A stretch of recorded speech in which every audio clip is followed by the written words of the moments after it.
mos është në i trillim dhe donin të bënin ai arrestim dhe shpikën këtë ngjarje për të ndaluar prokuror që mos të bënin ndonjë arrestim të mundshëm para zgjedhjeve. Kush është ai që e ndaloi? Shkaku i internetit, shkaku i hakerimit.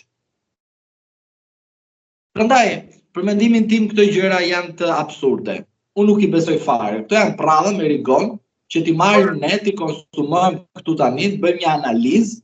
E vërteta është që dikush ka dashur nga prokuror të bëjë një arrestim, është ndaluar duke shpikur një sulm të mundshëm. Është e paimagjinueshme të mendojmë që një institucion me kaq miliarda euro nuk ishte mundësi, ne me një telefon bakalli edhe vendosim gjithë ato aplikacione mbrojtëse që mos na përgjojnë ose po kemi rast të tjera, hakerimi apo sulmi. Dhe ky institucion tani qeka në rrezikun më të madh të sulmit.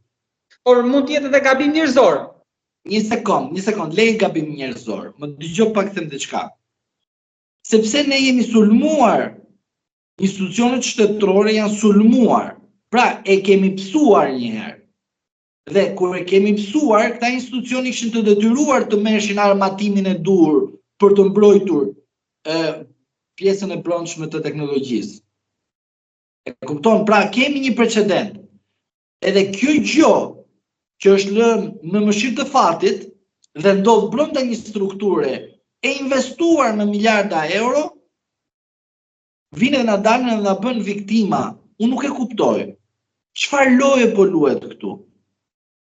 Loja kush është?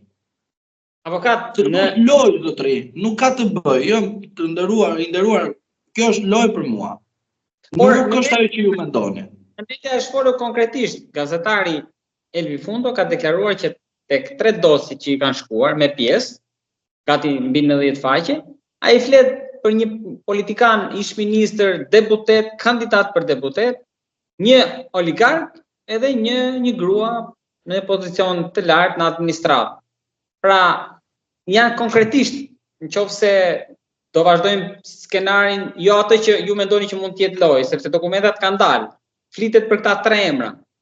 Le të ketë dalë dokumenti, nuk ka rëndësi, se rëndësi ka kërkesa që bën prokurori në gjykatë për mas sigurie, ose personi, pra prokurori, ka regjistruar në librin e madh që ka kryeprokurori, që është referimi i veprës penale që dyshohet që person të ketë bërë.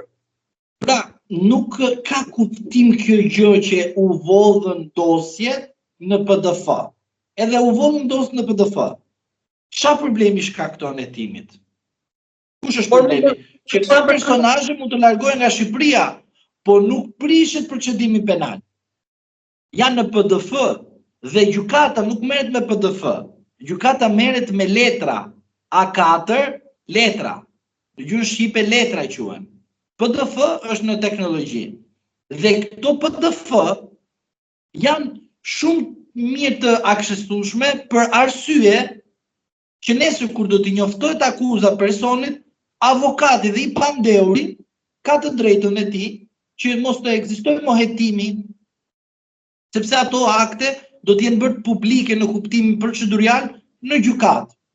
Dhe i pandeuri është ai i cili mund të shkeli pjesën e hetimit dhe të shpërndajë dosjen, sepse flitet për te. Për të mbrojtur interesin e tij. Mund përdoreshin për shantazh. Po kur ti mendon që ke bërë veprën penale, edhe sikur të jetë në këtë formë, ti përsëri do bësh veprime pa të palishme për të korruptuar njerëz që mos ndodhin procedimi ose mos vazhdohet. Avokat, ju tha që